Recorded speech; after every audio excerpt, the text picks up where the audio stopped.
new Volvo S60 has been designed to be a true driver's car, offering an engaging and enjoyable driving experience in all situations. Advanced chassis technology puts it at the forefront of driving dynamics.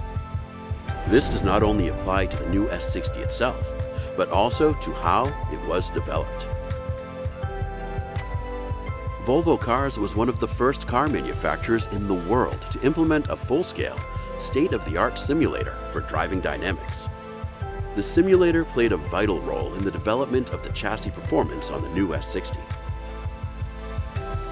With this advanced simulator, we have been able to test and evaluate things like wheel suspensions, brakes and geometry very early in the development process, even before the first test car was actually built.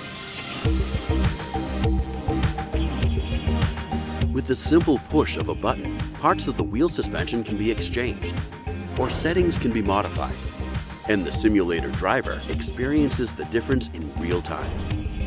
The 60 series cars have been the first where the simulators have been used from the beginning, through the entire development process. There are several areas where our work in the simulator has improved the S60 significantly. For example, based on our test results here, the geometry of the rear axle was changed in order to improve the balance and agility. With the simulator, we have an excellent foundation once the real-life testing begins. It's about making the car better, not just save time. I believe we have created the best driver's car so far in Volvo's history.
this is the moment that he actually needs to drive it Okay. off. So he did it on time.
Han har hem, man själv.